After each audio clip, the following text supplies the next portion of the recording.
Assalamualaikum warahmatullahi wabarakatuh. Nama saya Rizka Yulistiana Setiawan, NIM E 2018-2246. Di sini saya akan menjelaskan bagian dari perekonomian Indonesia pada masa pemerintahan Presiden Joko Widodo. Kebijakan ekonomi pada masa pemerintahan Joko Widodo ini terdiri dari 4 tahap, yang dimana 4 tahap itu terdiri dari beberapa paket-paket kebijakan ekonomi pada masa pemerintahan Joko Widodo. Kebijakan ekonomi pada masa pemerintahan Joko Widodo ini terdiri dari 4 tahap, yang dimana 4 tahap itu terdiri dari beberapa paket-paket kebijakan ekonomi pada masa pemerintahan Joko Widodo. Paket kebijakan ekonomi pada masa pemerintahan Jokowi pada tahap yang pertama yaitu mendorong daya saing industri melalui deregulasi, debirokrasi, penegakan hukum, dan kepastian usaha.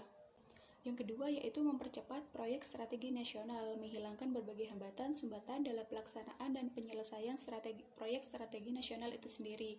Yang ketiga yaitu meningkatkan investasi di bidang sektor properti. Selanjutnya yaitu paket kebijakan ekonomi Presiden Jokowi dalam tahap yang kedua, yaitu yang pertama kemudahan dalam berinvestasi dalam 3 jam. Yang kedua yaitu pengurusan tax allowance dan tax holiday lebih cepat.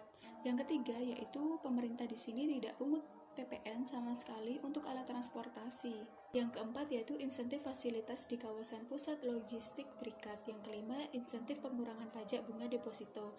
Yang kelima, perampingan izin di sektor kehutanan. Lalu selanjutnya yaitu paket kebijakan ekonomi Presiden Jokowi dalam tahap yang ketiga. Yang pertama yaitu dalam jangka pendek terbuka kemungkinan bahwa bunga bank itu akan diturunkan. Yang kedua yaitu untuk menjaga daya beli, proyek-proyek akan diluncurkan seperti proyek padat karya. Yang ketiga yaitu dana desa akan dialokasikan, dan yang keempat yaitu restrukturasi sektor UMKM. Yang kelima yaitu pemerintah akan meminta PT Pertamina untuk mengevaluasi kembali kemungkinan diturunkannya BBM. Yang kedua yaitu negara hadir untuk membantu upah buruh mengurangi beban biaya hidupnya dengan jaring pengaman. Yang ketiga yaitu formula UMP. Yang keempat yaitu evaluasi kebutuhan hidup layak akan dilakukan setiap 5 tahun sekali. Yang kelima yaitu ke depan ada kewajiban bagi perusahaan untuk menetapkan skala dan struktur upah. Baik, terima kasih. Hanya itu yang bisa saya jelaskan pada kesempatan kali ini. Kurang lebihnya mohon maaf. Wassalamualaikum warahmatullahi wabarakatuh.